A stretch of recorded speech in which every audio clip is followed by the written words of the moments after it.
திருச்சிற்றம்பலம்.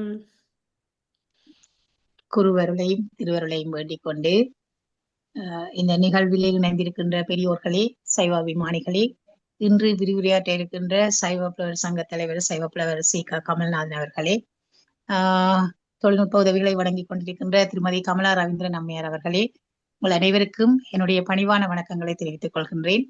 முதலில் தேவார பாராயணத்துடன் நிகழ்வை ஆரம்பிப்போம். படிக்கட்டா? படிக்கிறேன். ஆமாம். மங்கையற்கரசி வளவர் பொன்பாவை பரிவளை கை மடமானி பங்கையற் செல்வி பாண்டி மாதேவி அணி செய்து நாள்தோறும் பரவ பொங்கலுருவன் பூதநாயகனால் வேதமும் பொருள்களும் அருளி அங்கையற்கண்ணி தன்னோடும் அமர்ந்த காலவாயாவதும் இதுவே. வேதநாயகனே போற்றி, விண்ணவர் தலைவா போற்றி, மாதொரு பாகா போற்றி, மறுசமய கண்மாலம் வேதகஞ்செய்வாய் போற்றி, பிஞகா போற்றி, யான் செய் பாதகமனத்தின் தீர்க்கும் பராபரா போற்றி போற்றி. திருச்சிற்றம்பலம். நாடுடைய சிவனே போற்றி, நாட்டவர்க்கு நிறைவா போற்றி, நாடுடைய சிவனே போற்றி, நாட்டவர்க்கு நிறைவா போற்றி, நாடுடைய சிவனே போற்றி.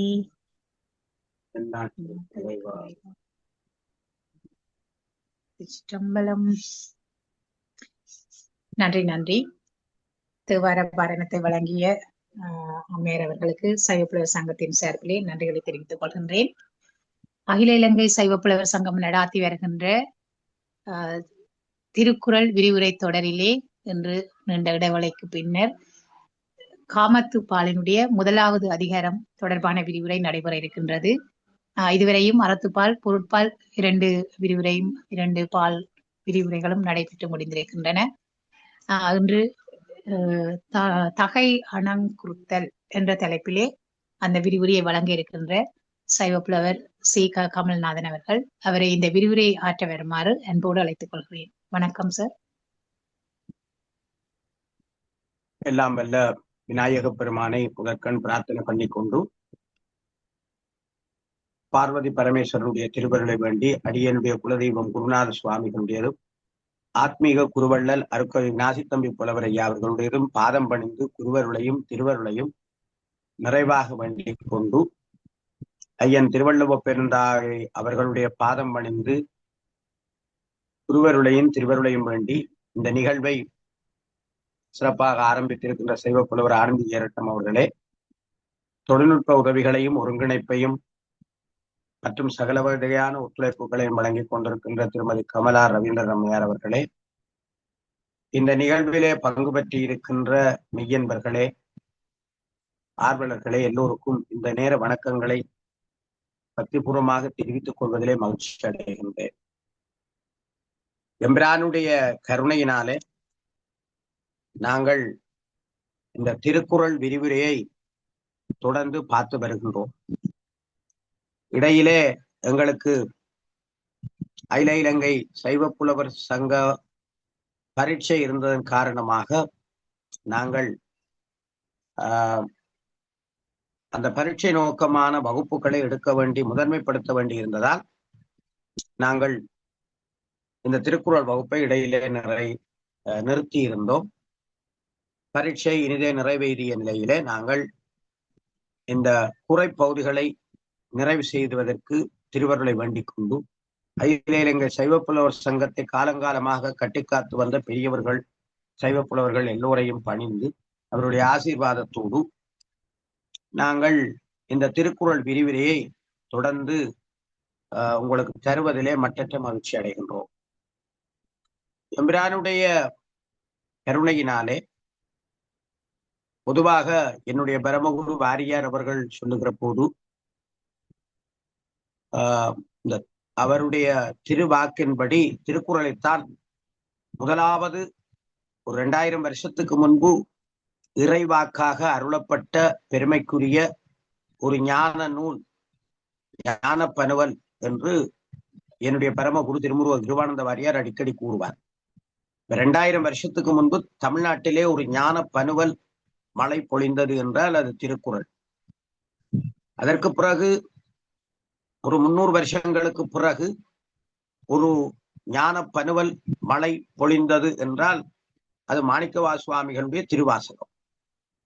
திருவாசகம் காலத்தால் முற்பட்டது. பல ஆராய்ச்சிகள் நடந்தாலும் உண்மையிலே அது முற்பட்ட நூல், தேவாரத்துக்கு முற்பட்ட நூல். 8ஆம் திருமுறையில வந்தாலும் அது முன்னுக்கு என்பது வாரியாருடைய வாக்கும் பல ஞானிகளுடைய வாக்கும். அவர் 2000 வருஷத்துக்கு முன்னுக்கு திருக்குறள் என்ற ஒரு பெரிய ஞானமலை, வேந்து மாணிக்கவா சுவாமிகளுடைய திருவாசகம் என்ற ஒரு ஞானமலை.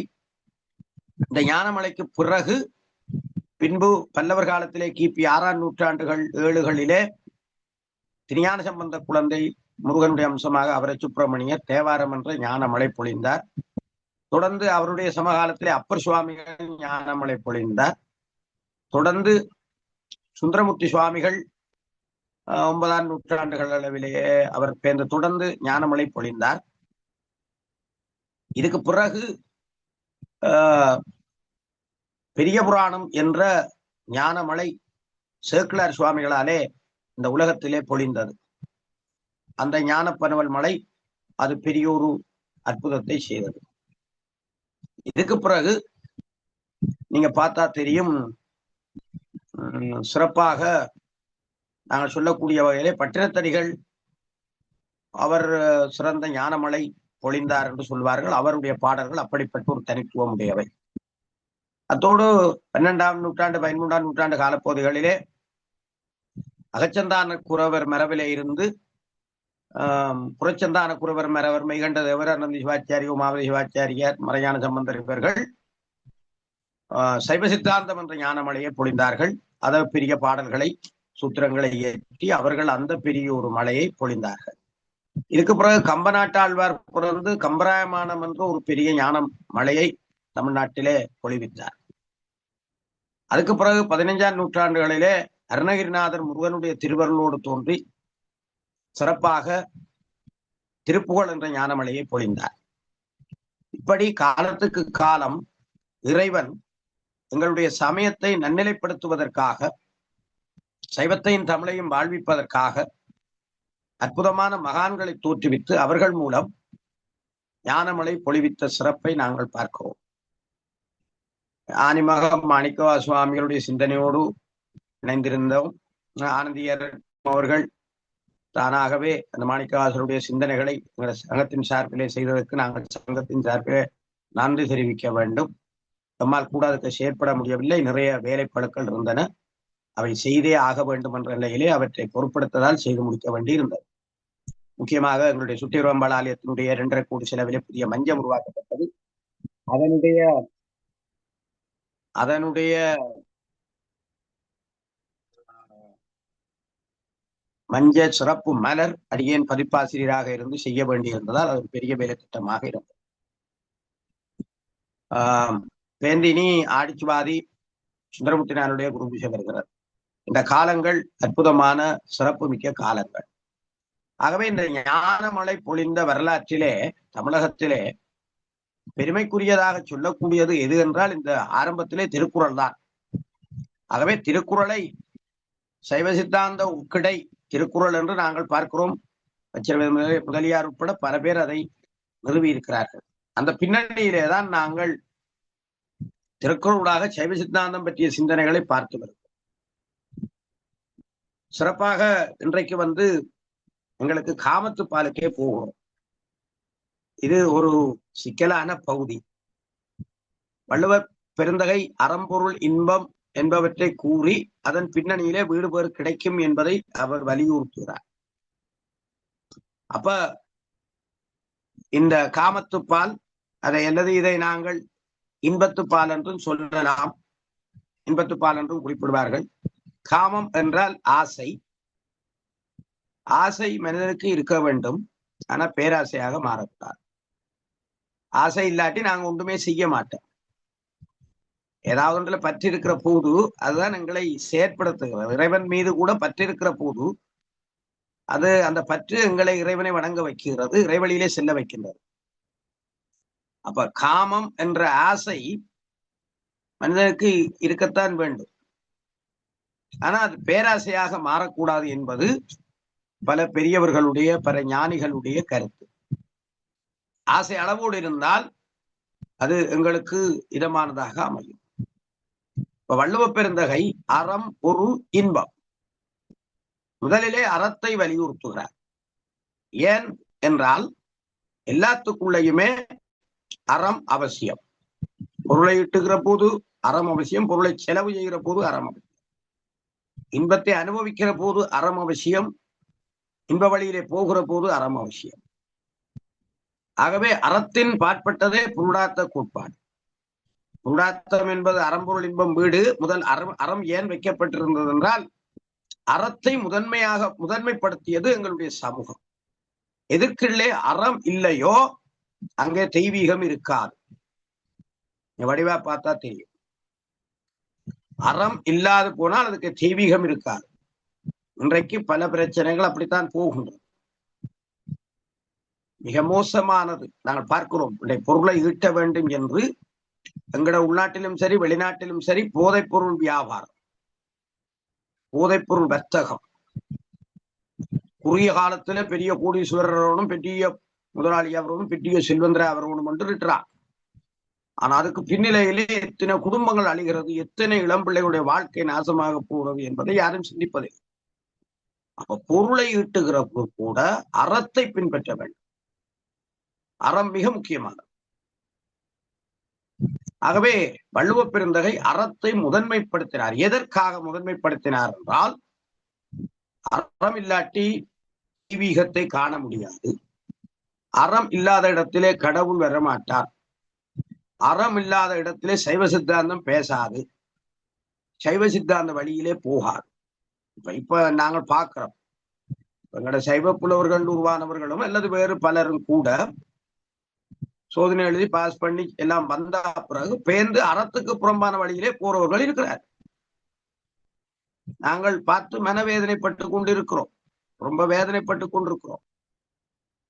சோதனை எழுதுகிற போது சோதனை பாஸ் பண்ணணும் என்று சொல்லி வாய் மாயாசாலங்கள் எல்லாம் சொல்லி நாங்கள் அப்படி செய்வோம் இப்படி செய்வோம் அப்படின்னு நான் சொல்லிட்டு பேர்ந்து வந்து அறத்துக்கு புறம்பாக போகிற செயலை செய்கிறார்கள்.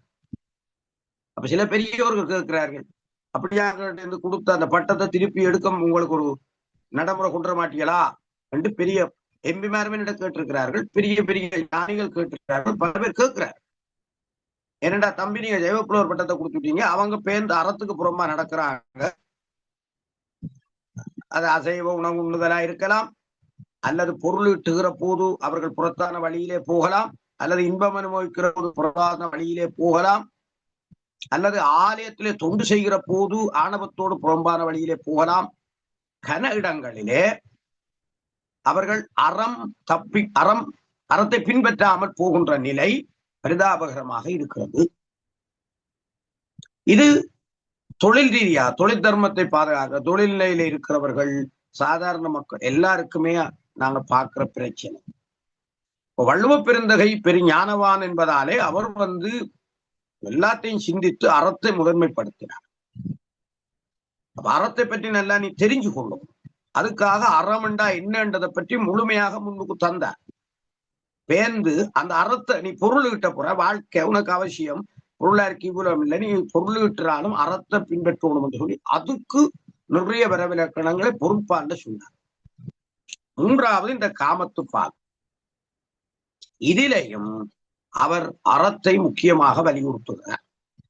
இந்த அறம் வலியுறுத்துகிற பின்னணியிலேதான் நாங்கள் சைவ சித்தாந்தத்தோட இணைச்சு அதுக்குள்ள பார்க்கக்கூடிய அம்சம் உண்டு. இன்பத்து பால் காமத்து பாலுக்கு நீங்க சைவ சித்தாந்தம் என்பது நாங்கள் அதிகம் பார்க்கிறது எப்படி கேள்வி வரும். அப்படி வருகிற போது நாங்கள் சிந்திக்க வேண்டி இருக்கிறோம். ஆனால் இருக்கு உள்ளுரையாக நாங்கள் கவனமாக பார்த்தால் சைவ சித்தாந்தம் பொழிந்திருக்கிற அம்சங்களையும் காணலாம். ஆகவே இந்த விஷயத்தை விளங்கி கொண்டு நாங்கள் இந்த காமத்து பாலுக்கே போகிறோம். இப்ப காமம் ஆசை, ஆசை அவசியம், ஆனால் அந்த ஆசை எப்படி இருக்கணும்? ஆசை அருமின் ஈசனோடாயினும் ஆசை அருமின் எங்கள் பெரியவர்கள் சொன்னார்கள். கடவுளோட கூட ஒரு அளவுக்கு மேல பேராசையா போகக்கூடாதான். ஈசனோடாயினும் ஆசை அருமின். அப்ப ஆசைக்குரிய வரவிலக்கணம் உங்களுக்கு தெரிய வேண்டும். சில பேர் கேட்டால் விருப்பம் என்று சொல்லுவார்கள். ஆசை என்பது சரியான வரவிலக்கணப்படுத்துறது விருப்பம், அதீத விருப்பம். அப்ப இந்த 109வது அதிகாரம் நாங்கள் பார்த்தா தெரியும், தலையணங்குறுத்தல். அதிகாரத்தின் பேர் தலையணங்குறுத்தல். அப்ப இந்த தகை அணங்குறுத்தல், தலையல்ல தகை அணங்குறுத்தல். இப்ப இதுல அணங்கு என்ற ஒரு சொல் வருகிறது. அந்த சொல்லு எங்களுக்கு முக்கியமான. அணங்கு என்றால் அகராதியின்படி தெய்வப்பெண் என்பது பொருள். அப்ப தெய்வப்பெண் என்ற ஒரு சொல்லு சும்மா சொல்லலாம். ஒருவரை பார்த்து தெய்வப்பெண் என்று சொல்லுறோம்.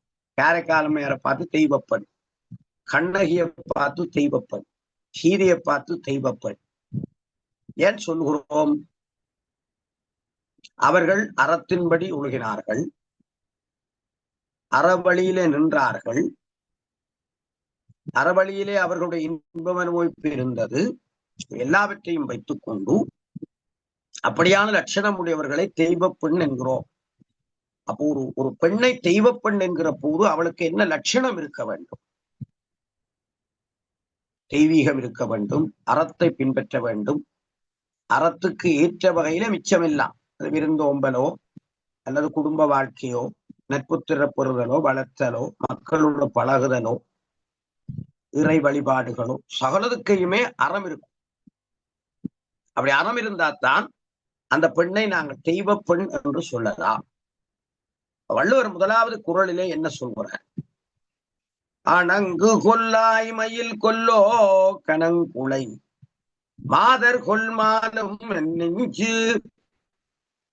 இந்த முதலாவது குறள் அவர் விழிக்கிறார். அணங்கு கொல். அணங்கு கொல் என்றால் அது ஒரு கொல் என்றது ஒரு விழிப்பு சொல்.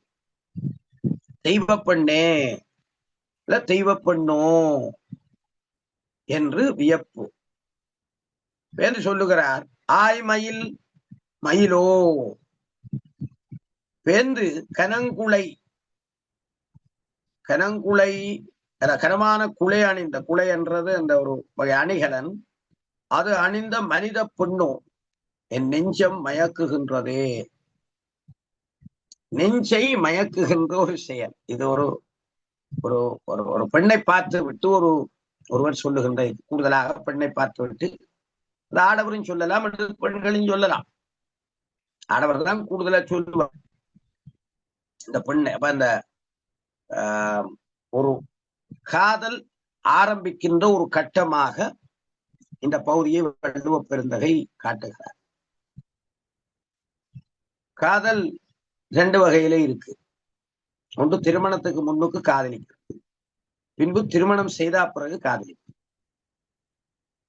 2க்கும் உரிய சடங்குகள் அடிப்படையிலே தான் எங்களுடைய கிரியைகள் இருக்கு. உதாரணம், முன்னுக்கே காதல் செய்பவர்கள், அது ஒரு காதல். என்னை பொறுத்தவரை என்னுடைய காதல் திருமணம் என்றபடியால் எனக்கு அது முன்பே இருக்கின்றது. அது முன்பு வரவில்லை, பிற்காலத்திலே வந்தது. அது காதல், காதலித்து பின்பு திருமணம் செய்தது. 2வது திருமணத்தின் பின்பு காதலிக்க.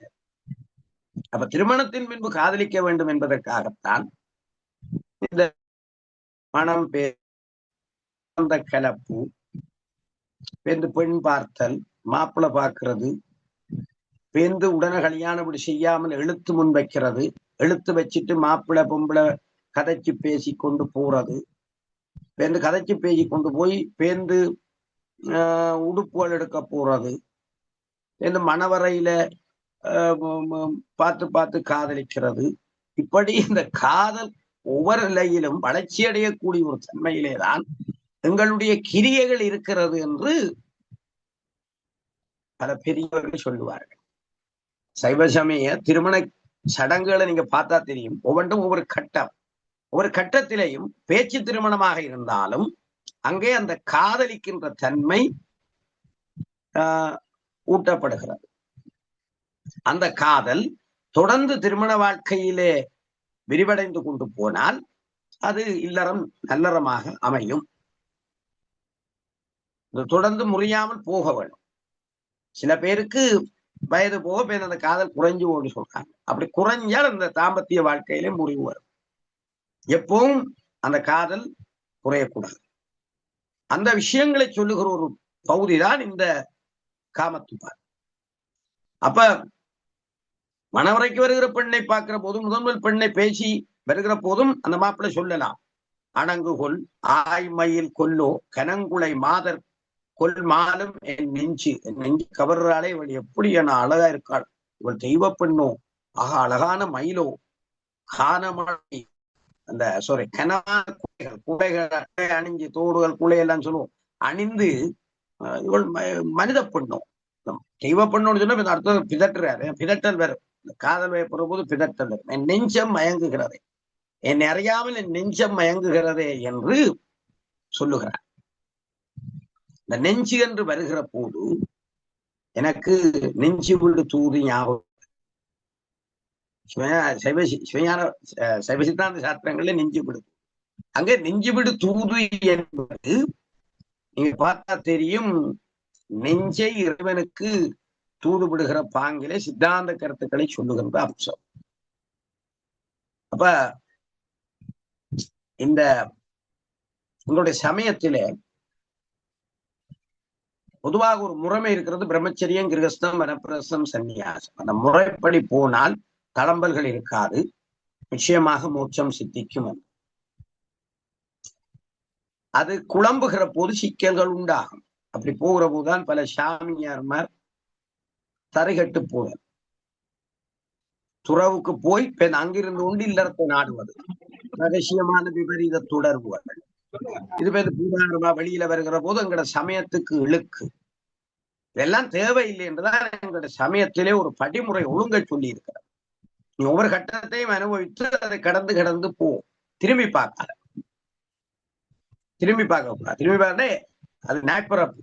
நாய் ஒன்றுதான் சாப்பிட்டதை கக்கி போட்டு திரும்ப சாப்பிடுற ஜீவன், மற்றொன்னு அப்படி சாப்பிடுறது. அப்படி போவாத. அப்ப அந்த நெஞ்சை கவர்கிற தன்மையை இந்த இடத்திலே சொல்லுகிறார். பொதுவாக மாணிக்கவாச சுவாமியை சொல்லுறது போல, இந்திரிய வயமயங்கி இறப்பதற்கே காரணமாய் அந்தரமே போயரு நரகில் விழுவோர்க்கு சிந்ததனை தெளிவாக்கி சிவமாக்கி இணையாண்ட அந்தமில ஆனந்தம் அணிகோள் தில்லை கண்டேனே என்று மாணிக்கவாசகர் ஒரு திருவாசக பாட்டல பாடுகிறார். இந்த பாட்டு இந்த இடத்துக்கு பொருத்தம். நாங்கள் இந்த ஆசை வருகிற போது, இந்த காமம் வருகிற போது இந்திரிய வயமயங்கி என்று கூறுகிறார். இந்திரியங்கள் அதன் வழியிலே போய் நாங்கள் வயமயங்கி விடுவோம். இதை சைவ சாஸ்திரங்கள் நூல்கள் எல்லா இடமும் சொல்லி இருக்கிறார். ஐம்பொறி வழி போதல், நாங்கள் ஐம்பொறி வழி போதல் உண்டாகும். துட்ட குதிரைகள் காட்டி இந்த ஐம்பொறிகள் துட்ட குதிரைகளாக மாறி கடிவாளம் சரியா இல்லாட்டி தாறுமாறம் இழுத்து கொண்டு போய் வண்டில எல்லாம் உடைச்சு தள்ளிவிடும்.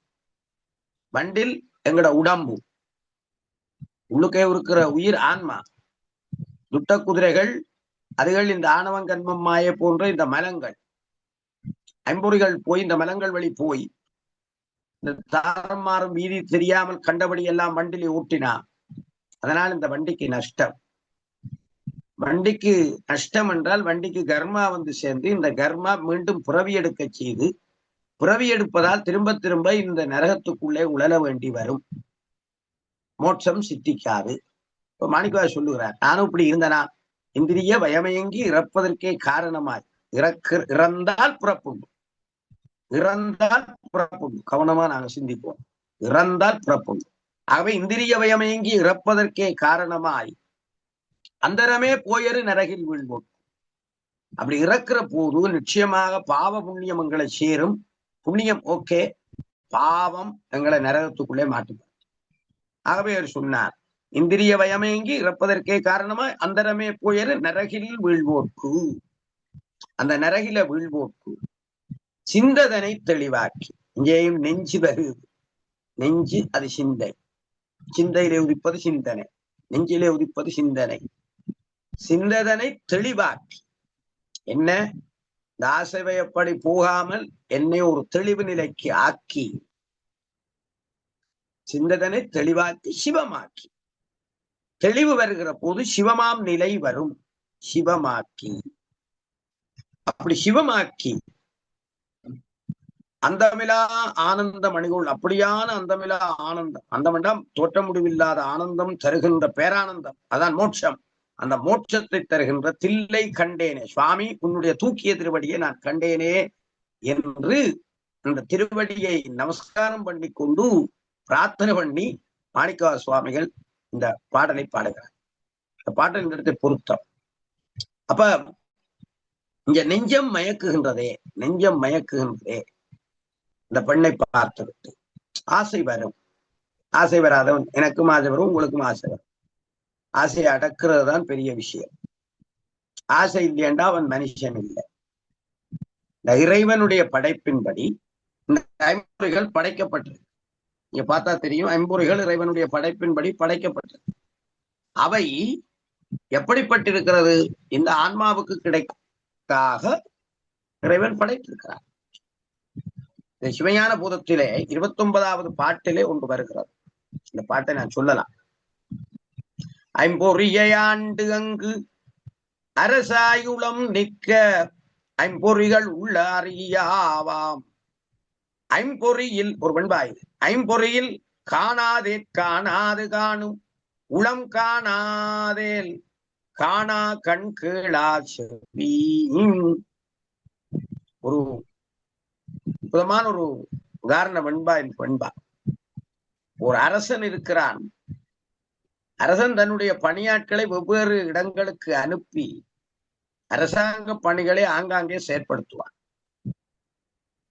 அவ்விடத்து மக்கள் நேரடியாக அரசனை அறிய மாட்டார்கள். மக்கள் அரசன் நேரடியா பார்ப்பார்களோன்றா கிடையாது, பார்க்க மாட்டார்கள். பணியாளர்கள் கூட சில வேளையிலே அரசனை முழுமையாக அறிய மாட்டார்கள். பணியாளர்கள் கூட அரசனை முழுமையாக அறிய முடியாத ஒரு நிலை இருக்கிறது. இந்த அடிப்படையிலே சிந்தித்து பார்க்கிற போது ஐம்பொறிகளை செலுத்தி கொண்டு அரசனாய் ஆன்மா உள்ளது. சொன்னேன், ஐம்பொறிகளை செலுத்தி கொண்டு அரசனாய் ஆன்மா இருக்கு. பொறிகளுக்கு ஆன்மாவே தெரியாது. கண்ணுக்கு, காதுக்கு, மூக்குக்கு, வாய்க்கு, உடம்புக்கு ஆன்மாவே தெரியாது. தெரியுமா? பிடிச்சிருவீங்களா ஆன்மாவை கையால? உடம்பு தெரியுமாட்டா ஆன்மா பிடிக்கலாம், பிடிக்கல முடியுமா? ஆன்மாவை பிடிக்க முடியாது. ஆகவே இந்த பொறிகளுக்கு ஆன்மாவை தெரியாது. இந்த ஐம்பொறிகள் இல்லாமல் ஆன்மாவும் உலக பொருட்களை புரிந்து கொள்ள முடியாது. ஐம்பொறிகள் இல்லாமல் ஆன்மா இந்த உலக பொருட்களை புரிந்து கொள்ள முடியாது. இறைவனை கூட புரிந்து கொள்வதற்கு இந்த ஐம்பொறிகள் வேண்டும். கண்ணு பார்க்கணும், வாய் பாடணும், மூக்கு நல்ல சுகந்த காற்றை, அந்த சுகந்த வாசத்தை சுவாசிக்கணும், காதுல நல்ல நம சிவாய நாம கேட்கணும், உடம்பில புத்துணர்ச்சி புல்லரிக்கணும், மயிற்சியில் குத்தறியணும், எல்லாம் வரணும். வந்தாத்தான் நாங்கள் இறைவனை உணரலாம். ஆகவே உலகப் பொருட்களை, ஆன்மா உலகப் பொருட்களை புரிந்து கொள்வதற்கு பொறி இன்றியமையாது. பொறியியல் வாயிலாக ஆன்மா பொருட்களை புரிந்து கொள்வது போல தானாக ஜனம் புரிந்து கொள்ளாம இருக்கலாம். அரசனும் தான் மட்டும் நேராக ஆட்சி செலுத்த முடியாது. அவ பணியாளர்கள் வழியாகவே செயற்பட முடியும். இதை நாங்கள் விளங்கிக் கொள்ளவன். அப்ப ஆன்மா ஒன்று இல்லாவிட்டால் கண் வெறும் கண்ணாக இருக்குமே தவிர காணுகிறது காண முடியாது. செவி இருக்கும் ஆனா கேட்காது. உதாரணமா நாங்க சொல்லுவோம். ஆகவே இந்த ஐம்பொறிகளை எல்லாம் வைத்து ஆன்மா உணர்ற வேலையை இறைவன் செய்திருக்கிறான். இந்த ஐம்பொறிகள் என்ன செய்யும் என்றா, சில துஷ்ட குதிரை மாதிரி போன போக்குல ஆசையில போகும். ஆனா போகிற அந்த ஆசையோடு போகிறத என்ன செய்ய வேண்டும்? இந்த ஆன்மா கட்டுப்படுத்த வேண்டும், கடிவாளம் போட வேண்டும். அதற்கு இறைவன் வேண்டும். அப்ப முதலாவது வள்ளுவர் இந்த குறளிலே இந்த நெஞ்சை சொல்லி இருக்கிறார்.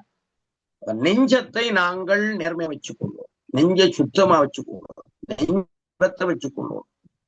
நெஞ்சில சபத்தை வச்சிருக்க கூடாது. நெஞ்சில சபத்தை வச்சிருக்காம நெஞ்சில சிவத்தை வச்சிருக்கோம். நெஞ்சில சிவத்தை வச்சிருந்தா அந்த சிவம் எங்களுடைய ஆசையை ஒரு வழிப்படுத்தி எங்களுக்கு நல்ல தெய்வீக பெண்ணை தரும். ஆணுக்கு ஆணுக்கு தெய்வீக பெண்ணை தரும், பெண்ணுக்கு தெய்வீக ஆணை தரும். ரெண்டையும் சந்திச்சால் அவர்கள் இல்வாழ்க்கையில நல்ல நிலையை, நல்ல அறத்தின் வழி இன்பத்தை அனுபவித்து அதன் மூலம் அதிலே ஒரு உச்சம் கண்டு அதற்கு பிறகு தெய்வீகத்தை அடையலாம் என்பதை சொல்லுகிறார். நெஞ்சம் மயங்குகின்றது என்ற ஒரு சொல்லை வள்ளுவரிலே சொல்லுகிற போது நெஞ்சு கவனம் என்றதான் அர்த்தம். ஆனா மயக்கம் வரும் இன்பத்துப்பார். இதை விளங்கிக் கொண்டு இரண்டாவது குறளுக்கு போகும். நோக்கினால் நோக்கெதிர் நோக்குதல் தாக்கு அணங்குதானை கொண்டது உடைத்து. இப்படி இந்த அவளை பார்க்கிற போதெல்லாம் உணர்வுகள் ஏற்படுகிறது.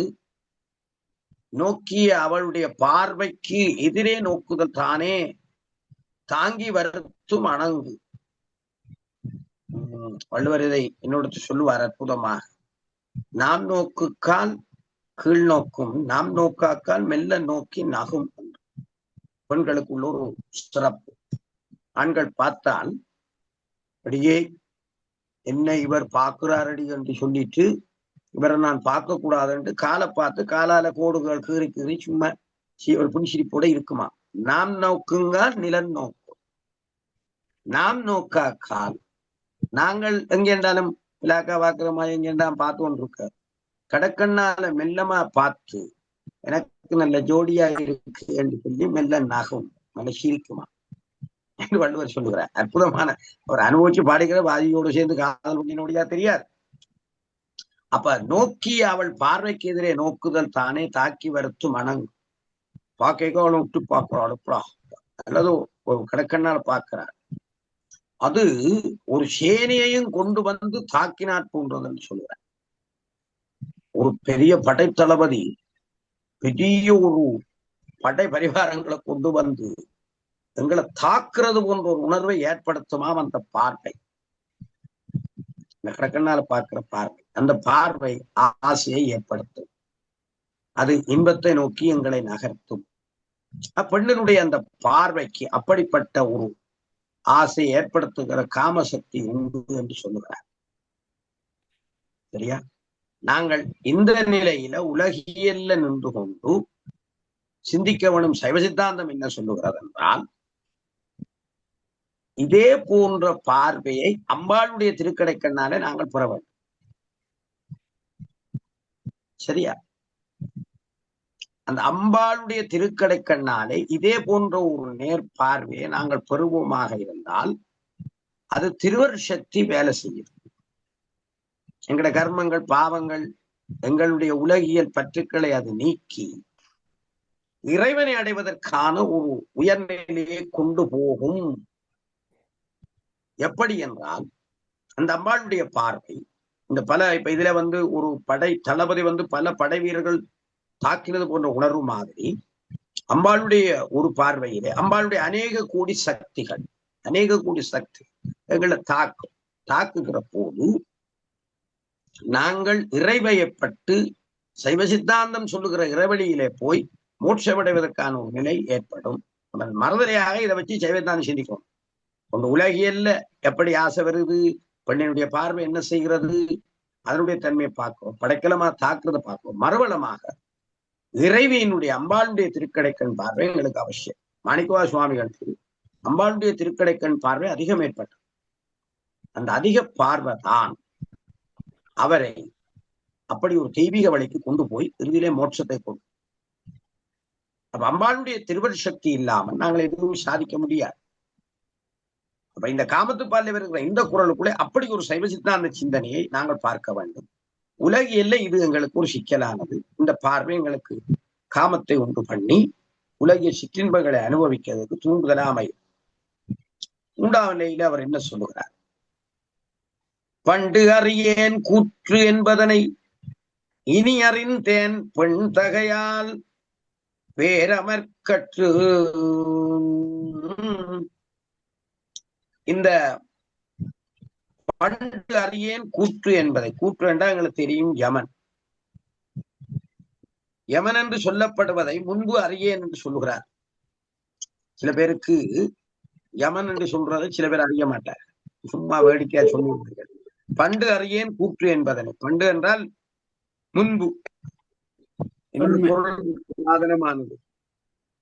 அப்ப யமனை அறிய மாட்டேன், இப்பொழுது கண்டறிந்தேன் என்றார். அது பெண் தன்மையுடன் போர் செய்யும் பெரிய கண்களை உடையது.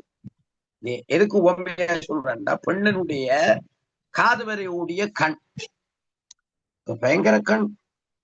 அது என்னையும் மயக்கும், எங்குளையும் மயக்கும், எல்லாரையும் மயக்கும். பெண்களுடைய கண்ணுக்கு குளிர்ச்சியும் நெகிழ்ச்சியும் மகிழ்ச்சியும் நீட்சியும் தெய்வீகம் எல்லாம் இருக்கு. அது கடவுளுடைய ஒரு அற்புத படைப்பு. அதனாலே கயல்விழி என்று, முன்னே சில பேருக்கு கயல்விழி என்று பெயர் வைப்பார்கள். ஆனா பார்த்தா அது சின்ன கண்ணா இருக்கு, ஆனா பேர் கயல்விழி. ஆனா உண்மையில காப்பியத்தின்படி காது வரை ஓடிய கண், கயல் மீன் மாதிரி இருக்கிறதா கயல்விழி என்று சொல்றோம். பொருத்தமில்லாத பேரை இப்ப வைப்பாங்க பல பேர். அப்ப இந்த பெண்ணினுடைய அந்த கயல்விழி, அந்த கண் பயங்கரமான போர் செய்கின்ற ஆற்றல் உடையது. அது எப்படி என்றால், அது எங்களை முடிக்கக்கூடிய தன்மையும் உண்டு. யமனை அறியாம், ஆனா முடிக்கும். ஒரு வயலது சரி, எத்தனை கிட்டடியிலையும் பிரபல்யமான என்ன மங்களவாத்திய கலைஞன் தற்கொலை செய்து விட்டான். பெண்ணினுடைய விழி இந்த பயங்கரமா போர் செய்து அறியப்படாத யமனை அறிய வைக்கும். முன்பு அறியாத யமனை அறிய வைக்கும் என்றால் தற்கொலை வரை கூட கொண்டு செல்லும். எத்தனை பேர் செத்து போனான், எத்தனை பேர் தூக்கு செத்தான், எத்தனை பேர் விஷம் இறந்தான், முக்குத்தனமா மாற்றி கொண்டார். என்னை பொறுத்தவரை போன பஸ்ஸுக்கு கை காட்டி கொண்டிருக்க கூடாது, டேட்டா காட்டிட்டு அடுத்த பஸ்ஸை மறைச்சு ஏறி கொண்டு போவோம். அதுக்குரிய தெம்பை எங்களுடைய சமயம் தான் கொடுக்கிறோம். அதுக்காகதான் பிள்ளைகளை ஆத்மீக வழிப்படுத்துவோம், பிள்ளைகளுக்கு ஆத்மீகத்தை சொல்லிக் கொடுங்குவோம். டியூஷன் என்று கூடாதீங்கோ, படிப்பு கூடாதீங்கோ. ஏனென்றால் அவ்வளவு படிச்ச தற்கொலையை தான் என்ன பிரயோசனம், சந்ததிக்கே கேடு. அநேகமாக இப்ப என்னறார்கள், திருமணம் பேசுகிற போது ஜாதகம் பொருத்தம் பார்க்கிறவங்க முதல் விசாரிக்கிறார்கள், அவைன்ற குடும்பத்திலே யாரும் தற்கொலை செய்திருக்கணுமோ, தகப்பன் ஒரு 5-6 தலைமுறை விசாரிக்கிறாங்க. தற்கொலை செய்தால் அந்த குடும்பத்துல கல்யாணம் செய்யக்கூடாது. ஏண்டா அந்த தற்கொலை எண்ணம் மற்ற பிள்ளைகளுக்கும் அதை பேர பிள்ளைகள் வரும் என்று சொல்லி அதை இப்ப விசாரிக்கிறார்கள். பெரிய ஒரு விஷயம், உண்மையான விஷயம். அப்ப இந்த குறளிலே வள்ளுவர் அதை சொல்லுகிறார். யமன் என்று சொல்லப்படுவதை முன்பு அறியேன், இப்பொழுது கண்டறிந்தேன் என்கிறார். அது பெண் தன்மையுடன் போர் செய்யும் பெரிய கண்களை உடையது. அப்ப அந்த கண் எப்படிப்பட்ட பெரிய போர்வாளை விட கொடுமையானது என்பதை வள்ளுவர் சொல்கிறார். சரி, அந்த கண்ணுக்கு மயங்க வேண்டி வரும், அது காமம் கொண்டு வரும். அதனால் நாங்கள் எங்களை இழந்து ஆசை வயப்பட்டு நிற்போம் என்று சொல்லுகிறார். ஆனா இந்த இடத்திலையும் இதே பெண்மைத்தன்மை உடைய விழி அம்பாளுடைய விழி. அழகாக அபிராமி அந்தாதியிலே ஒரு பாட்டி சொல்லுவார். அபிராமி அம்மா விழிக்கே அருளுண்டு, அபிராமவல்லிக்கு வேதம் சொன்ன வழிக்கே வழிபட நெஞ்சுண்டு, எமக்கவ் வழி கிடக்க பழிக்கே சுழன்றுவும் பாவங்களை செய்து பாழ்நரக குளிக்கே அழுந்தும் கயவரோடு எமக்கேது கூட்டினியே அம்மா என்று பாடுகிறார். 73வது பாட்டு வரும் அற்புதமான பாட்டு.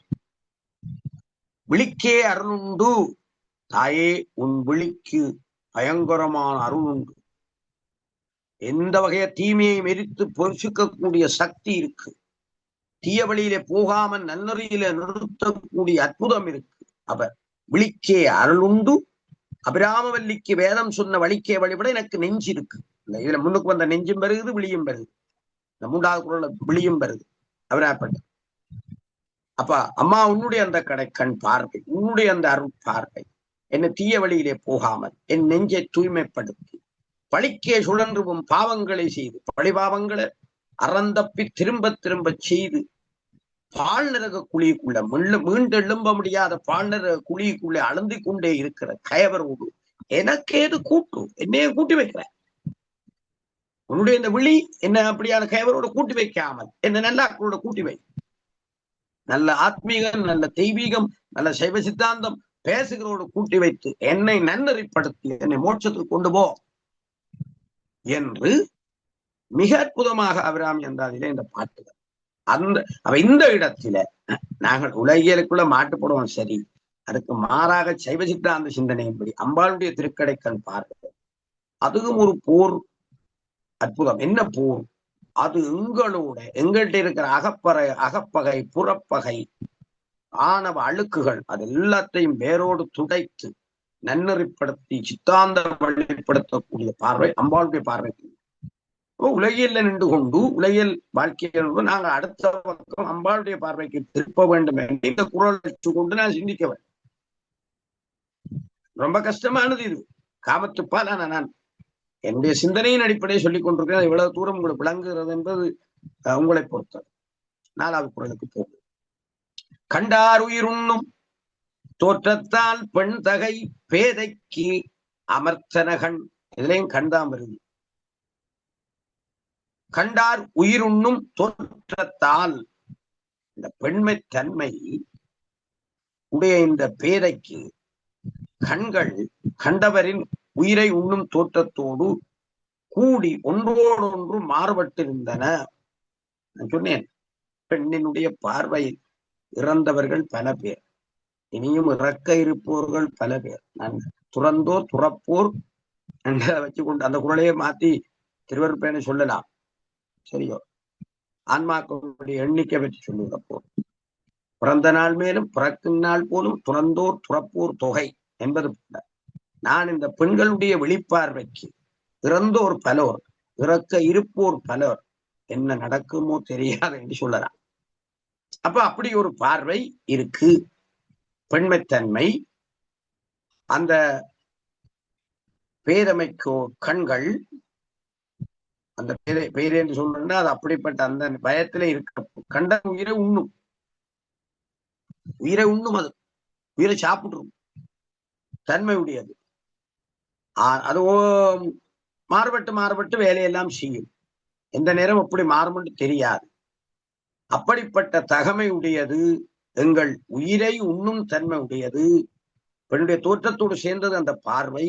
அது மயக்கும், ஆசைவயப்படுத்தும், காமத்தை உண்டு பண்ணும் என்று சொல்லுகிறார். ஒரு படிப்படியா எப்படி இந்த கூடுதலா கண்ணைத்தான் சொல்லுகிறார்கள். அப்ப அப்படி ஒரு வேலையை செய்யும். ஆனால் நாங்கள் அதுக்குள்ள முழுமையாக மாட்டுப்பட்டு போய் அதுக்குள்ளே அமர்ந்து போய் இருக்காமல் இருப்பதற்கு மறுவளமாக அம்பாளுடைய தெய்வீக பார்வையை எங்களிலே விழுத்த வேண்டும் என்பதை இதுக்குள்ளே சிந்திக்க வேண்டும். அப்ப நாங்கள் அறத்தின்படி நின்றால் தப்பித்துக் கொள்ளுவோம். பெண்ணுடைய பார்வை எங்கள் உயிரை கொள்ளாதிருக்கும், எங்களை கட்டுப்படுத்திக் கொள்ளலாம் என்பது அது. அடுத்த குறளுக்கு நாங்கள் குற்றமோ கண்ணோ பிணையோ மடவரன் நோக்கமிம் ஒன்று முடைத்து. குற்றமோ கண்ணோ பிணையோ, இங்கேயும் எவனோ குற்றம் உண்டா, இங்கேயும் எவனோண்டு கேட்கிறார். கண்ணோ பெண்மானோ, மானுக்குள்ளே ஆண்மானையை விட பெண்மானை மறைச்சு கூட நான் வண்டியில நேர கண்டிருக்கிறேன். 2 குளத்து கண்மையிலே போகிற போது ஒரு முறை நிறைய மான் கூட்டம் நின்றது. எல்லா மானும் அப்படி காதை உயர்த்தி தலை உயர்த்தி இப்படி பார்த்து கொண்டு மனுஷரை கண்டா அப்படிதான் பார்க்க வெறிச்சு. ஒருக்கா தலையை ஆட்டணும்னு எல்லா மானும் ஓடி போய் பேருந்து திரும்ப பார்க்கும். அதுல இந்த ஆண்மானை விட இந்த பெண்மான் மறைச்சி கூட அழகும் கூட. அப்ப பெண்மான் அழகிலே ஆண்மான் தான் சிறப்புனாலும் இந்த மறைச்சி தன்மை, இந்த இளம் பெண்ணின் பார்வை இந்த 3 தன்மை உடையதாக இருக்கிறது என்று அவர் சொல்லுகிறார். இதுல 5வது குறளிலையும் பார்வை சொல்லப்படுகிறது. அந்த பார்வை எமனோன்று சொன்னால் அது அர்த்தம் உண்டு முடிக்க போகும். கண்ணோன்று சொன்னால் அது காதல் பேச போகிறது.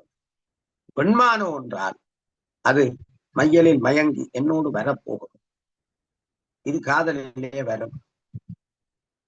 சரியா அந்த பார்வையை அணைச்சு கொண்டு பூகாட்டி அது உயிரை குடிச்சிடும். அதுதான் எமன், உயிரை குடிச்சிடும். அதனால எமன் சரியா அணுகி கொண்டு போனால் அது கண்ணே மானே தேனே கட்டி கரும்பே என்று அது அணைத்துக் கொள்ளும்.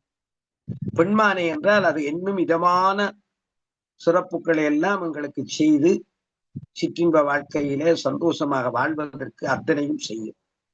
இதையெல்லாம் அற்புதமாக வள்ளுவ பெருந்தகை இல்லை சொல்லியிருக்க. அப்ப இந்த தன்மையோடு நீங்கள் பார்த்து கொள்ள வேண்டும். அம்பாளுடைய பார்வை சைவ சித்தாந்தத்துல பல இடங்கள் சொல்லப்படுது. அங்க சொல்லுகிற போது காளியாக உக்கிரம் கொண்டு அம்பாள் பார்த்தால் திருந்தாதவனை அழித்து விடும். அசுரத்தனம் சைவ சித்தாந்தம் சொல்லுவோம். அசுரத்தனம் கொள்பவர்களை அம்பாளுடைய உக்கிரவெளி பார்வை அழித்து விடும். இங்க கூட்டுவன் என்ற மாதிரி அங்கே அழிப்பாள். மகுடாசுர மர்த்தனினுடைய பார்வை மகுடாசுரனை அழித்தது. சும்பர்களுடையதை காளியினுடைய பார்வை அழித்தது. நிறைய வரலாறுகள் சொல்லலாம். அந்த அகோர பார்வை துஷ்டத்தனங்களை அழிக்கும். சைவ சித்தாந்தத்தை மேலோங்க செய்யும். அருள் பார்வையை நாங்கள் அணைத்துக் கொண்டோமானால், அம்பாளுடைய அருள் பார்வையை அணைத்துக் கொண்டோமானால் எங்களுக்கு திருவருள் சுரந்து நாங்கள் சைவ சித்தாந்த வழியிலே ஒழுக வழிவகுக்கும்.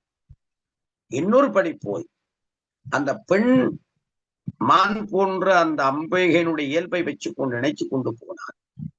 தன்னை மறந்து அம்பாளுடைய ஆனந்தத்துக்குள்ளேயே திளைத்து கொண்டிருக்கிற நிலையை அபிராமிப்பட்டருக்கு அம்பிகை கொடுத்தது போல ஒரு பேரானந்த நிலையை கொடுத்து கொள்ளும்.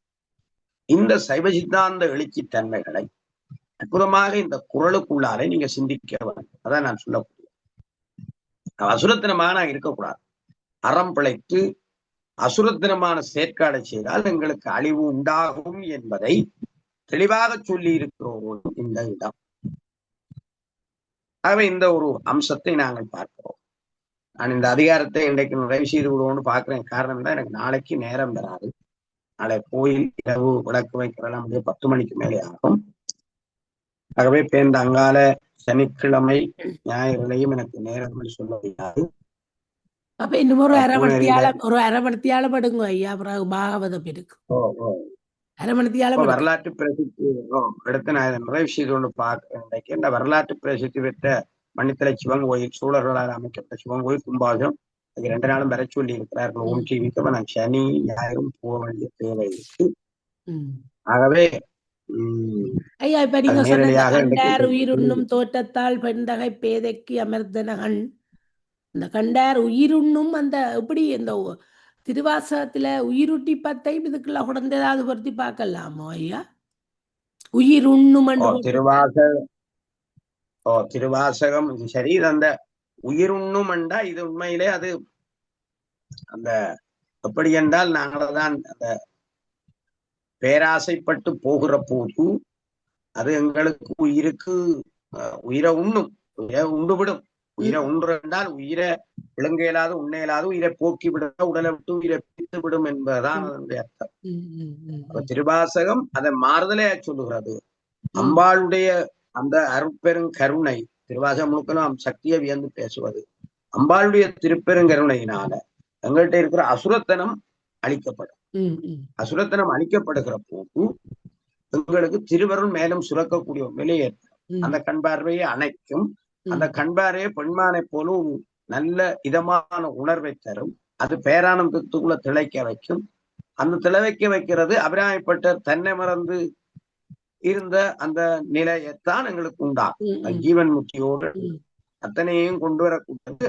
அப்ப நாங்கள் இந்த உலகியல் காமத்தோட அங்கால மற்ற பக்கம் தெய்வீக ஒரு ஆசை நிலையை நாங்கள் மறுபுறம் பார்க்கலாம். இந்த குறளுக்குள்ள நன்றி ஐயா.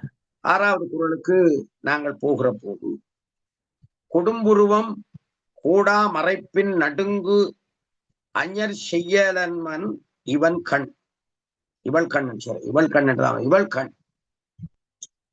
இப்ப இந்த கொடும்புருவம் இந்த கண்ணை சொல்லி கொண்டு வந்தவர் இப்போது புருவத்துக்கு இறங்குக. உங்களுக்கு தெரியும் சாமுத்திரியா, பெண்களுடைய சாமுத்திரியா லட்சணம் இருக்கு. நானும் முந்தைய அந்த புத்தகம் தேடிக்கொண்டு தெரிஞ்ச நான் எனக்கு சந்திக்கையில் கம்பதியில இருந்து 2-3 பேர் ஒழிச்சிட்டாங்க. அவங்கள அதை எடுத்து பார்த்தோம்னா சாமுத்திரி அலட்சணம், இது வடமொழியிலே எழுதப்பட்ட நூல், தமிழ் மொழி பெயர்க்கப்பட்டிருக்கிறது. இந்த சாமுத்திரி அலட்சணத்தின்படி பெண்களுடைய ஒவ்வொரு உறுப்புகளையும் வைத்துக் கொண்டு பெண்ணை பற்றிய முழு இயல்பையும் கண்டுகொள்ளலாம். கண்ணை பார்த்து, மூக்கை பார்த்து, உதடுகளை பார்த்து, தலையின் அமைப்பை பார்த்து, மார்பகங்களை பார்த்து, ஒன்றையும் பார்த்து இந்த பெண் குடும்பத்துக்கு ஏற்றவளா இல்லையா, என்ன மாதிரி, அது அவரவருடைய கர்மாவுக்கு ஏற்பட புறவி வருகிறது, அதை நான் கண்டுகொள்ளலாம் என்று சொல்லி சாமுத்திரி அலட்சணம் சொல்லும். இப்ப வள்ளுவ பிறந்த கண்ணை பற்றி சொன்ன அவர் அடுத்த கட்டத்திலே புருவத்துக்கு இறங்குகிறார். கொடும் புருவம் கோடா என்று குறிப்பிடுகிறார். அப்ப இந்த வளைந்த புருவங்கள் கோணாமல் நேராக இருந்து மறைக்குமானால் என்றதான் என்னுடைய அர்த்தம். புருவங்கள் நாங்கள் பார்க்கிறோம் வளைஞ்சிருக்கு மேல, அப்படி வளையாமல் நேராக இருந்து கூடா மறைப்பின் நடுங்கு அஞர் செய்யலமன் என்று சொல்லுகிறார். அப்ப அப்படி நீண்டு அப்படி ஒரு பெண்ணுக்கு இருந்து மறைக்குமானால் இவளுடைய கண்கள் யான் நடுங்கும்படியான துன்பத்தை செய்ய மாட்டாது என்று சொல்லுகிறார். இதுக்கு எதிர்த்தலை மாறாயன் என்று பார்ப்போம். இவருக்கு மயக்கத்தையும் சிக்கலையும் உண்டு பண்றது இந்த வளைஞ்ச இமைப்பார்வை, இந்த புருவத்தினுடைய பார்வை, பெண்களுடைய வளைந்த அந்த புருவத்தின் பார்வை, அது இன்னும் மயக்கக்கூடிய வகையில இப்ப இதுக்கு அடிக்கிறது என்ன ஹைடெக்ஸோ இல்ல, இந்த இதுக்கு அடிக்கிற கருப்பு இதுல மயிரில்லாட்டிலும் எல்லாம் பூசி கீசி, இது இந்த கண்ணுக்கு இன்னும் உறுப்பாய் கொடுத்து அது இன்னும் மயக்கத்தை கொடுக்குமா. இப்ப கண்ணுக்கு இந்த இதுக்கு ஒன்று அடிக்கிற ஹைடெக்ஸ் கியூடெக்ஸ் எல்லாம் வருது வாசனத்துல. கண்ணுக்கு முந்தின காலத்துல கண்ணுக்கு இப்படி புருவத்தை வடிவ நேராக்கி தின்னாக்கி திக்காக்கி அப்படி செய்யுச்சுன்னா இப்ப இமைக்கு மேல போடினோம், அதை இன்னும் கவருதான். நாங்களே பார்த்து நல்ல வடிவான கண்ணுன்னு சொல்றோம். அப்படி எல்லாம் நீங்களே பொம்பளையில ஆம்பளையில நாங்கள் என்ன செய்யறோம் அவ சொல்ல தேவையில்லை. ஆகவே இந்த அவர் இதுல எதிர்தல மாறதான் வள்ளுவர் சொல்லுறாருண்டா, நேர இருந்தா பிரச்சனை இல்லை, நான் மயங்கி இருக்க மாட்டேன். இந்த வளைச்சு இப்படி செய்து காது வரை ஓடின, அது காது வரை ஓடி கீறி விடுறது. இப்ப பிடிச்சு இழுத்தாலும் காதுக்கு வராது, அது காவியத்துல சொல்லப்பட்டிருக்கு. முந்தி இருந்தவெல்லாம் பொம்பளைகள் அப்படித்தான். அப்ப அது என்ன மயக்குதே, நேர இருந்தா ஒரு சோழியும் இல்லைன்னு எதிர்மறையாக சொல்லுகிறார். அப்ப ஒரு கண்ணை சொன்ன அவர் கண்ணோடு இந்த இமையினுடைய புருவங்களும் மயக்கத்தை உண்டு பண்ணுகிறது, அதிலும் மயங்கி விடாதீர்கள் என்றது எதிர்தலை மாறும். இப்படி நேரா இருந்தா மயங்க மாட்டேன், இப்படி இருக்க மாட்டேன், நேரா இருந்தா சகிக்க முடியாதுன்றது அடுத்த அர்த்தம். அதனால சில பேருக்கு மயிர் இல்லாட்டி கருப்பா கீறி விடுறது, சில பேர் மயிர் கொட்டுப்பட்டு போகும் கீறி விடுறது, பேருந்து வளைச்சி விடுறது, அதெல்லாம் இயல்பா செய்கிற போது மயக்கத்தை உண்டு பண்ணும், ஆசையை மேலும் கூட்டும் என்பது வள்ளுவருடைய அர்த்தம். இதே தன்மையிலே அம்பாளுடைய கண்ணை நாங்கள் அழகுபடுத்துகிற போது இமைக்கு பூசி அழகுபடுத்துகிறோம். அங்கே அம்பாளுடைய அந்த பார்வை எதிர்மறையான, அதாவது ஆசையை தூண்டுவதல்ல, அருளை தூண்டும்.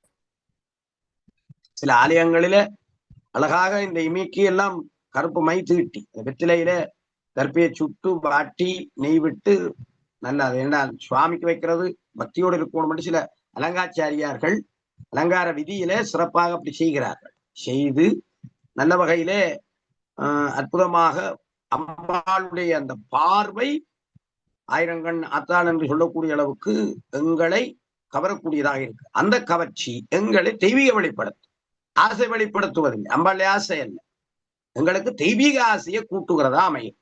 இது இங்க இல்லராசியை கூட்டுகிறது, அம்பாளுடைய அந்த அலங்காரம் தெய்வீக ஆசையை கூட்டுகிறது. அது எங்களுக்கு சித்தாந்தத்தை பேச பண்ணி இறைவனோடு கலக்க செய்யும் என்பதை இந்த குறளிலே நாங்கள் சிந்திக்கலாம். 7வது குறளுக்கு நாங்கள் போகிற போது, கடா களிற்றின் மேல் கண் படாம் மாதர் படா முலைமேல் துகில். நான் சொன்ன சாமுத்திரியா லட்சணம் மாதிரி அடுத்தது அவர் இன்னொரு உறுப்புக்கு இறங்குகிறார். கண்ணை சொன்னவர், கண்ணை கொஞ்சம் 3 குறளை சொன்னவர் பேருந்து கண்ணுக்கு அழகு சேர்க்கிற, கண்ணின் எங்களை மயக்குகிற புருவத்துக்கு லட்சணம் கொடுத்தவர் அடுத்த நிலையில அவர் பெண்ணினுடைய இன்னொரு பகுதிக்கு இறங்குவதை நீங்கள் பார்க்கலாம். இப்ப மாதருடைய ஒரு சிறப்பானது கொங்கைகள். பொங்கும் புனல் பொங்க பங்கே அந்த மாணிக்காத எதிரியே வருது. நாங்க முந்தி கோயில திருவாசகம் படிக்கல, அதை படிக்கல இவங்க எங்களை பொடியல் சிரிப்பங்க இளம்ப இதுல இது பொம்பளைகளை பற்றி எல்லாம் சொல்லி கொண்டிருக்காரு இவர் பாட. அதே மாதிரி அதுதான் இந்த வேறு மதத்தவர்கள் இப்ப ஒரு குடும்பத்துக்குள்ள ஒரு சகோதரம் சைவ சித்தாந்தத்துல இருக்குது, ஒரு சகோதரம் கிறிஸ்டியானிட்டிக்கு மாறிட்டுது. அவன் இந்த கிறிஸ்டியானிட்டி மாறினவ தங்கச்சியாரை பார்த்து நெளிச்சிருக்கினவன் இன்னும் உங்களோட சமயம் ஒரே கொங்கைகளை பற்றி தானே படிச்சுட்டு இருக்குது, இதுவும் ஒரு சைவமோன்னு சொல்லி. அப்போ அதுக்கு நல்ல ஒரு விளக்கம் வேணுமையா? அது உலக ரீதியாக ஒரு கேள்வி இருக்குது. ஏன் இந்த அங்கங்களை சொல்லி கூட படிச்சிருக்கணும் மாணிக்க வாசகரோ அபிராமப்பட்டரோ? அது என்னத்துக்கு ஐயா அந்த அந்த காரணம்? அது ஒரு உள்கருத்தொண்டு இருந்தபடியே தானே அதை செய்திருக்கணும். இல்லை, அது நீங்க சொல்ற கேட்கறது சரி. நான் அதை பற்றி இருந்த நல்ல ஆதீனம் மற்ற சில பேர் சொல்வார்கள், ஒரு கோவில்ல எங்களோட சமயத்திலே வாகனங்களை செய்திருப்பாரு. வாகனங்கள் செய்தால் அந்த வாகனங்களுடைய சில உறுப்புகளை பெரிதாக செய்திருப்பார். ஏன் அதை செய்திருக்கிறார்கள்? சிங்கமோ ஆட்டுக்கடாவோ நாயோ என்னென்றாலும், அதாவது இனப்பெருக்கத்தோடு தொடர்புடைய உறுப்புகளை பெரிதாக செய்திருப்பார்கள். அதை போராடியவர்கள் பார்க்கக்கூடியதாக செய்திருப்பார்கள். இதை பற்றி கேட்கிற போது நம்ம அவர்கள் திருநெல்வேலி சிவன் கோயிலுக்கு செய்த தேர் முற்றுமுழுதாகவே அந்த தேர் சிற்பசாஸ்திர விதிப்படி அமைக்கப்பட்ட தேர், வெண்கோண தேர். அப்படி ஒரு தேர் வேற எங்குமே கிடையாது. அதுல லௌதிக சிற்பங்கள் நிறைய இருக்கு. அதாவது நாங்கள் செக்சியலாக பார்க்க கூடாது என்று கருதுகிற சிற்பங்கள் எல்லாம் நிறைய இருக்கு. அந்த தேர் பிறந்தாலே நிறைய பேர் நின்று போய் அந்த சிற்பங்களை பாக்குறது எதை மூடிடுவாங்க. இப்ப நானும் ஒரு நாள் பார்த்துட்டு அந்த இவரிடம் என்னோட பழக்கம், அவரை இப்ப அமர்த்துவம் அவரை கேட்டேன், ஐயா எல்லாம் என்னத்துக்கு இப்படி போட்டிருக்கு, இது கோயிலுக்கு பொருத்தம் இல்லையல்லோ? இல்ல அவர் சிரிச்சு போட்டு சொன்னார், இதெல்லாம் சிற்ப யாத்திரை சொல்லி இருக்கு. ஆனால் மற்ற தேர்கள்ல இதை பெரிய செய்யல. இதை நான் என்ற ஊர் தேர் நான் முற்றுமுழுதாக சாத்திர விதிப்படி சாத்திரோத்தமாக செய்யணும் என்றதுக்காக செய்தேன். அவர் சொல்ல அந்த விளக்கத்துக்குள்ளே நானும் அப்ப பேர்ந்து பார்த்தார். என்னென்றால், எங்களுடைய ஆலய வழிபாட்டிலே லௌதீகத்தை தூண்ட வேண்டிய சில அம்சங்களும் இருக்க வேண்டும் என்று முன்னோர்கள் கருதினார்கள். எங்களுடைய சமயம் அதை கருதுகிறார். அதனுடைய முக்கியம் என்னென்றால் சிருஷ்டி, அதாவது படைப்பு நிகழ வேண்டும்.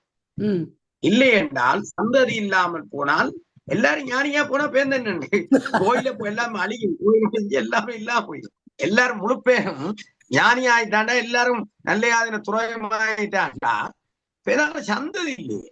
கோயில பாக்குறதாரு எங்கட கிரியை பின்பற்றுறாரு, எங்கட சாத்திரங்கள் சம்பிரதாயங்கள் எல்லாமே அழிஞ்சு போயிடும். ஆகவே ஒரு ஆலயத்திலே இந்த செக்சியல் உணர்வை தூண்டுகிற சில அம்சங்களும் உண்டு என்பதை எனக்கு பல பெரியவர்கள் சொன்னார்கள். அதுல இந்த ஆட்டுக்கடா வாகனம் இது திருவிழாவில் வந்து எல்லாம் பார்த்து கொண்டு போறது, அவர்களுக்கு அதுக்கு பிறகு அந்த தூண்டுதல் ஏற்படும். இதனால் அவர்கள் இனப்பெருக்கத்தில் ஈடுபட்டு சந்ததியை பெருக்கி நல்ல சந்ததியை உருவாக்குற சில விஷயங்களும் எங்கட இதுக்குள்ளே இருக்கிறது. அந்த ஒரு அம்சங்களோடு இந்த பாட்டுகளை பாடுகிற போதும் பொங்க பங்கைய போன பொங்க ஆடையில ஒரு பாவாய் என்று வருகிறது. அது சிலது விளக்கம் வேற. இப்ப உதாரணமாக புத்தரியம் என்ற ஒரு சொல்லு வேற, அந்த சொல்லுக்கும் விளக்கம் வேற. அதுக்கு தாமரமினரே சிறப்பித்து சொல்லுகிற தன்மை. அப்ப அதை எங்கடையாக தூசண வார்த்தை என்ன போட்டிருக்கோன்னு பேசுறவனும் இருக்கா. அப்ப அப்படி விளங்காமல் சொல்றவர்களும் உண்டு. ஆனா பொருளை நாங்க பார்க்க வேண்டும். ஆனா இந்த சொல்றதுக்கு காரணம் அது ஒரு பெண்மைக்கு இது ஒரு விசேஷம். அதான் நான் சொன்னேன், கொங்கை என்பதை தெய்வீகமாக கருதியது என்கிற சமயம். குழந்தைக்கு பால் ஊட்டுகின்ற உறுப்பு, அது மகிழ்ச்சிக்குரிய உறுப்பு மட்டும், அதை கடந்த ஒன்று தாய்மையினுடைய உச்சம். அதனாலதான் பெண்கள் அட்டாங்க நமஸ்காரம் செய்யவே கூடாது, மார்பகங்கள் நிலத்துல படக்கூடாது, அங்க பிரதட்சணை செய்யக்கூடாது. இப்பதான் செய்கிறாங்க. அடியளித்தல் மட்டும், அங்க பிரதட்சணை செய்யக்கூடாது, பெரும் பாவம். அங்கட சமயத்துல தூக்கு காவடி எடுக்க இயலாது, பறவை காவடி எடுக்க இயலாது, அப்படி நேர்த்தி வைக்கிறதுக்கு விதியே இல்லை. உங்களுக்கு ஆக உச்சம் கற்பூர சட்டி, பாட்சியம், பஞ்சாங்க நமஸ்காரம் அல்லது கரகம் ஏதோ, அதாவது உங்களுடைய பெண்மையினுடைய உறுப்பு முக்கியமாக இந்த ஸ்தனம் பொங்கைகள் வருந்தாத வகையிலே செய்ய வேண்டும். இப்ப இது முரண்பாடு. இந்த முரண்பாடுதான் பெண்களுக்கு பயங்கரமான இழுக்குகளுக்கு காரணம் ஒன்று நான் ஒரு கட்டத்திலே சிந்தித்தது. ஏன்னா சமயம் சொல்லாதை முரண்பாடு செய்கிற போது அதனால் விபரீதங்கள் உண்டாகும், நிச்சயமாக உண்டாகும். ஆகவே அந்த அடிப்படையிலே தான் சில இடங்கள்ல இதை பற்றி சொல்லி மற்றவர்கள் இல்லாத சொல்ல இருப்பதை சொல்லுகிறார்கள், முக்கியப்படுத்தி சொல்லுகிறார்கள். அப்ப இதுல வள்ளுவர் சொல்லுகிற போது மாதருடைய இந்த சாயாத கொங்கைகளின் மேல் அணிந்த ஆடை மதம் பிடித்த ஆண் யானை மேலிட்ட முகபடாம் போன்றது என்று சொல்லுகிறார்.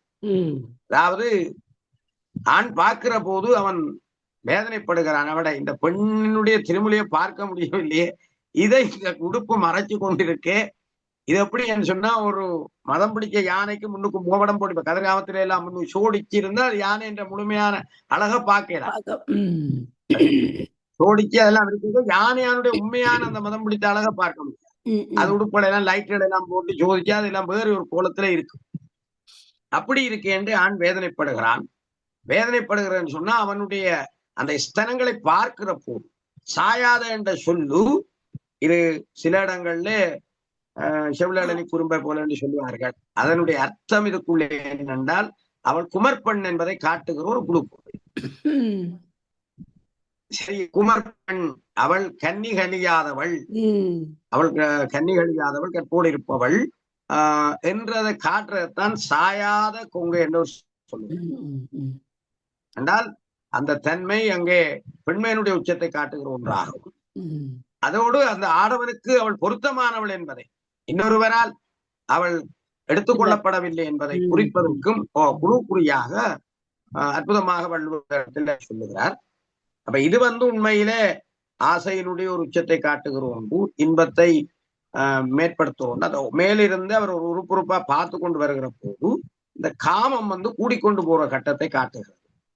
கூடிக்கொண்டு போகிற போது அரும்புகிற காதல் முற்றுமுழுதாகவே அவளை நான் திருமணம் செய்ய வேண்டும் என்ற ஒரு எண்ணத்தை கொண்டு வருவதற்குரிய கட்டம் அடுத்தடுத்த கட்டத்துல போய்கொண்டு ஏமாத்தி விடாமல் அறத்தின்படி திருமணம் செய்து இல்லற வாழ்க்கையில செல்ல வேண்டும் என்ற எண்ணத்தோடு போகிற ஒரு தன்மையைத்தான் அது எங்களுக்கு காட்டி நிற்கிறது. அப்ப இதை நாங்கள் சிந்தித்து கொண்டு அடுத்த குறளுக்கு நாங்கள் போவோம். ஒண்ணுதற்கு ஓவோ, இது ஓசனையத்துக்காக ஓவோ, உடைந்ததே நாட்பினும் நன்னாரும் உக்கும் என் வீடு என்பது அடுத்த குறள். இப்ப இது ஒரு வித்தியாசமான குறள். போர்க்களத்தில ஒண்ணுதற்கு ஓவோ உடைந்ததே ஞாட்பினும் பொருள், நாங்கள் ஒரு போர்க்களத்தை வச்சு கொண்டு இந்த வர்ணனையே அவர் கொடுக்கிறார்.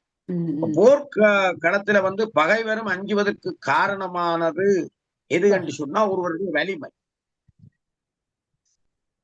புஜபல பராக்கிரமம் என்று சொல்வார். புறமுதுகு காட்டி ஓடாத தன்மை, அஞ்சா நெஞ்சி. இவருடைய ஒளி பொருந்திய இந்த நெற்றிக்கு தோற்று அழிந்ததே என்று அவர் குறிப்பிடுறார். அப்படி அந்த வலிமை, அந்த புறமுதுகு ஓடாமல் அந்த புஜபர பராக்கிரமம், ஆணினுடைய அந்த வலிமை இவருடைய ஒளி பொருந்திய நெற்றிக்கு தோற்று அழிந்ததே. அப்ப அடுத்தது என்னது சொல்ற, நெற்றி அழகு சொல்ற, ஒவ்வொரு லட்சணங்களையும் சொல்லிக் கொடுவாங்க.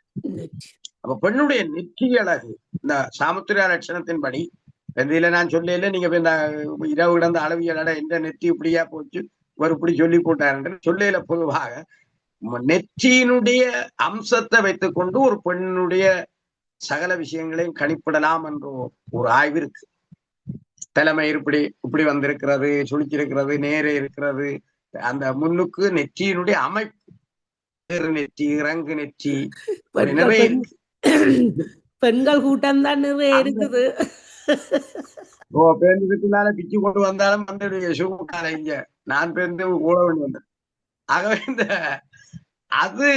அதை அடுத்த நிலையில அதை சொல்றாரு. இந்த நெற்றியினுடைய ஒளி, இதுல ஒளி என்று சொல்றது சைவத்தாந்தோடு பார்க்கலாம். அம்பாளுடைய நெற்றியின் அழகு, குங்குமம், நெற்றி பொட்டு, நெற்றியின் அழகு, அது ஒரு தெய்வீகத்தை உண்டு பண்ணி எங்களை எப்படி ஒரு ஆத்மீக வழிப்படுத்துவது தெய்வீக ஒளி. இங்கே அழகு ஒளி என்ற ஒன்று நெற்றியிலாக பரவும் என்பதை வள்ளுவர் காட்டுகிறார். அந்த நெற்றி ஒளி உண்மையிலே பல பேரை கவரும். நான் தான் சொன்னேன், இறைவனை மாதிரி எங்களுக்கும் ஒரு ஒளிவட்டம் இருக்கு. அந்த ஒளிவட்டம் கூடுறதும் குறைகிறதும் எங்களுடைய நடைமுறையில இருக்கு. உணவு, இறை வழிபாட்டு பழக்க வழக்கம், எங்களுடைய ஒழுக்கம் சகலதில் என்ன அது கூடும் குறையும். அந்த ஒளிவட்டம் நல்லா இருக்கிறார்கள் மற்றாக்களை இயல்பாக கவர்ந்து கொள்வார். கவர்ந்து கொள்ளுகிற போது அது காதல் மேலாக உண்டாகிறது. அப்படி மேலாக உண்டாகிற போது அவர்கள் அந்த இன்பத்தை அனுபவிப்பதற்கு முயற்சிக்கிறார்கள். இறைவனுடைய திருவுருவங்களிலே இந்த அம்சம் இருக்கு. சில அம்பாளுடைய திருவுருவங்கள் இந்த தெய்வீக ஒளி பிரவாகம் கூட இருக்கும். அந்த சுவாமிகள் இயல்பாகவே மக்களை கூடுதலாக கவர்ந்து நல்வழிப்படுத்தி நல்ல இலையில கொண்டு போய் உச்சமான அருளை கொடுக்கிறதாக அந்த தெய்வீக விக்கிரகங்கள் இருக்கு. அவை வள்ளுவ பெருந்தர் நெற்றிக்கு ஒளி, அந்த ஒளி எந்த வகையான வலிமை உள்ளவர்களுடைய போர்க்களத்துல பகவிரவில்ற வலிமை உடையவர்களை கூட அப்படியே சோம்பேறி ஆக்கி போடும் என்றால் அந்த ராஜத குணத்தை விழுத்துவிடும். ராஜதம் வீரமும் விவேகமும் கம்பீரமுடைய ராஜத குணத்தை விழுத்திவிடும் என்பதுதான் வள்ளுவருடைய அந்த வாக்கு. அதை நாங்கள் இந்த குறளினூடாக சிந்திக்கிறோம். அப்போ ஒவ்வொரு நிலையிலையும் அவர் பெண்களுடைய ஒவ்வொரு அம்சத்தையும் தான் இந்த குறளூடாக சொல்லுகிறார். அடுத்த குறளை நாங்கள் பார்த்தால் பிணையேர் மடநோக்கும், இந்த பிணை ஏர் மடநோக்கும் என்று ஒன்று சொல்கிறார். நானும் உடையாட்கும் அணி எவனோ எதில தந்து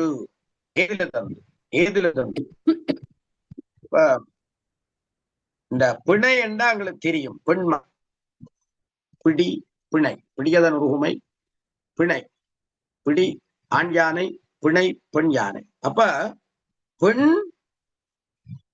யானை சொல்வது போல இது பெண்மானை போன்ற, இங்கே மானத்தான் அவர் குறிப்பிடுகிறார். பிணை ஏர் பெண்மானை போன்ற இளமை பார்வையும் நாணமும் உடைய ஒரு இவளுக்கு ஒரு தொடர்பும் இல்லாத அணிகளை செய்து அணிவது ஏனோ.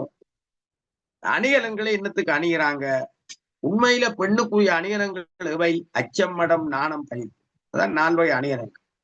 அந்த அச்சமடம் நாணம் பயிர்ப்பு என்ற 4 வகை அணிகலன்களை ஒரு பெண் அணிந்திருந்தால் அது அவளுக்கு உயர்வான சிறப்பை கொடுக்கும்.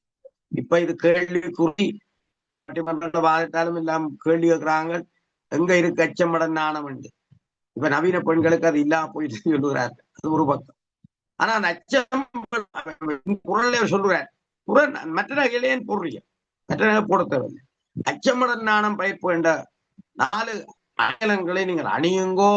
அது பெண்மானை போன்ற உயர்விலே உங்களுக்கு தரும்.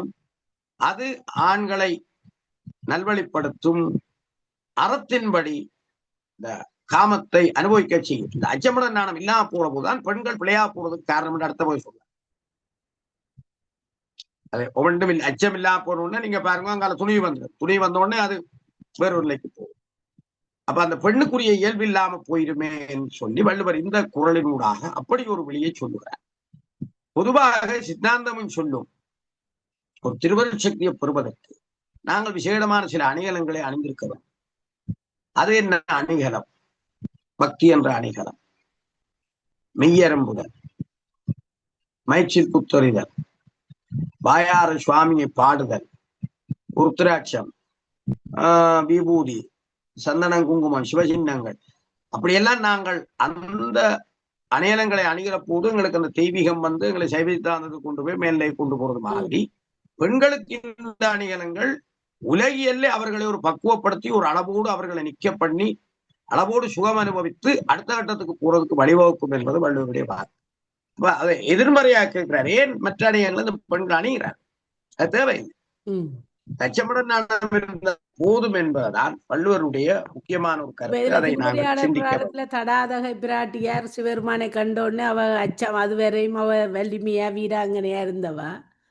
அவரை கண்டோடனே அவன் அந்த வீரம் எல்லாம் போய் அவ ஒரு வெக்கம் நாணம் ஒரு முறை மறைஞ்சும் போகுது. 3 முறையில ஒன்று மறைஞ்சு போக அவருக்கு இயல்பாகவே அந்த இது வருகிறது. அப்ப வந்தோ அது ஏன் வருகிறது என்றால் அந்த அணிகலன்கள் தான் அவசியம். மற்ற ஒட்டியானம், பதக்கம், ஜிமிக்கி அதெல்லாம் இல்லை.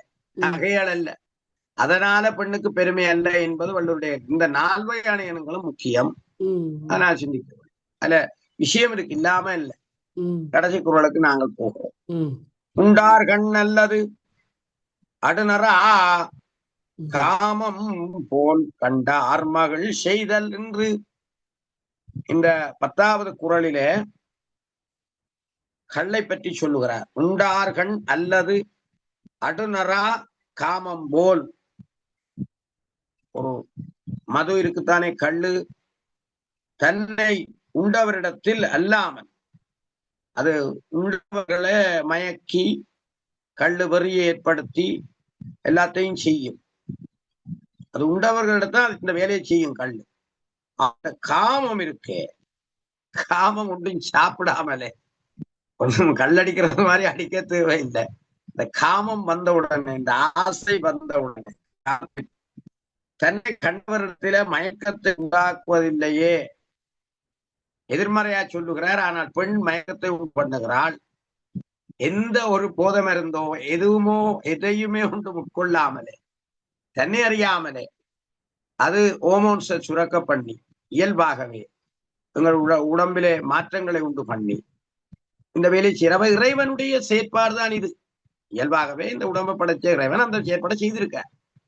அப்ப எங்களுக்கு இயல்பாகவே இந்த காமம் ஏற்படுகிற அந்த காமத்தை சரியான வழியில நெறிப்படுத்தி அதை சரியாக அனுபவித்து சிற்றின்பத்தை பூர்த்தி செய்த பின்பு பேரின்பத்துக்கு போக வேண்டும் என்பதுதான் தகையணங்குறுத்தல் என்ற இந்த அதிகாரத்தினுடைய வள்ளுவர் கடைசியிலே சொல்லுகிற ஒரு விஷயம். அப்ப நீங்க அந்த சிற்றின்பத்தை அனுபவித்து அதை அறநினப்பட்ட வழியிலே அனுபவித்து கண்டபடியெல்லாம் போய் காண்ற இடத்துல எல்லாம் போட்டு சேர்த்து கிளம்பிச்சு தண்ணி காண்றது கால்களை போட்டு போறதில்லை, செய்கிறதல்ல. முறையான அறத்தின் வழி அந்த இன்பத்தை அனுபவித்து, ஏன்னா இது வரும் இயல்பாக கல்லடிக்காமலே வருகிற ஒன்றுதான் இந்த பேராசை. கல்லடித்தது போல அல்ல.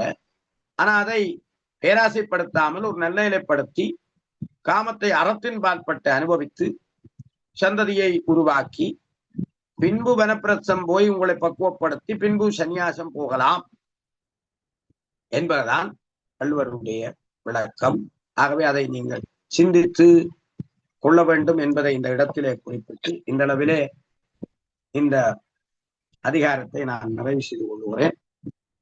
பெருமானுடைய திருவருளோடு இதுவரை நேரம் பொறுமையாக இருந்த அன்பர்கள் எல்லோருக்கும் சங்கத்தின் சார்பிலே நன்றிகளை தெரிவித்து இன்றைய இந்த குறள் அரங்கை நிறைவு செய்து கொள்கிறோம். உருவாய் அருவாய் உளதாய் இலதாய் மறுவாய் மலராய் மணியாய் ஒளியாய் கருவாய் உயிராய் கரியாய் விதியாய் குருவாய் வருவாய் அருள்வாய் குகனே. திருச்சிற்றம்பலம். நன்றி, வணக்கம். திருச்சிற்றம்பலம். நன்றி ஐயா. மிகவும் இன்பத்து பாலை கொணந்து சிவஞான போதம் அபிராமி அந்தாதி அப்படி நிறைய விடயங்களோடு எங்களுக்கு அதை விளக்கி எடுத்தீர்கள். மிகவும் நன்றி. தலை வணங்குகிறோம் ஐயா. ஆனந்தி அம்மா நிற்கிறீங்களோ? நன்றி சார். இதுவரை நேரமும் தகை அணங்குறுத்தல் என்ற அதிகாரம் தொடர்பான விரிவுரையை வழங்கிய சைவப்புலவர் சி.